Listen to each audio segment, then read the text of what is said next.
হিন্দুদের সকল ধর্মগ্রন্থগুলোর মধ্যে বেদ হচ্ছে সর্বশ্রেষ্ঠ গ্রন্থ, কিন্তু তাও আপনি লক্ষ্য করবেন যে হিন্দুরা এখনো প্রতিমা পূজা করছে। কেন?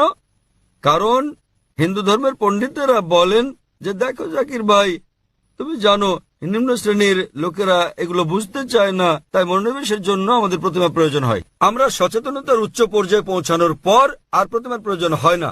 তখন আমি বললাম হিন্দু পণ্ডিতকে, আমরা মুসলিমরা ইতোমধ্যে সচেতনতার উচ্চ পর্যায়ে পৌঁছে গেছি। এটা হচ্ছে হিন্দু ধর্মের ভিত্তি, বেদের ভিত্তি। কিন্তু হিন্দু ধর্মের আর্য সমাজের মতো কিছু গোত্র আছে যারা প্রতিমা পূজা নিন্দা করে। একইভাবে যদি খ্রিস্ট ধর্মের দিকে তাকান, খ্রিস্টানদের ধর্মগ্রন্থ পড়েন, দেখবেন খ্রিস্ট ধর্মগ্রন্থ মূর্তি পূজার বিরোধী।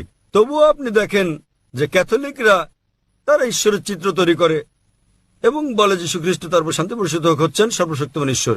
তাহলে যা বোঝা গেল তা হচ্ছে খ্রিস্টানদের ধর্মগ্রন্থ অনুযায়ী খ্রিস্টবাদ ও ইসলাম, যীশু খ্রিস্ট তার উপর শান্তি বর্ষিত শিক্ষা, এগুলো একই রকম।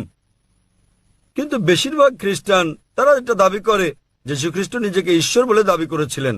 প্রকৃতপক্ষে বাইবেল পড়লে দেখবেন সম্পূর্ণ বাইবেলের মধ্যে কোথাও এমন একটিও স্পষ্ট উক্তি নেই যেখানে যীশু খ্রিস্ট নিজের মুখে বলেছেন যে আমি ঈশ্বর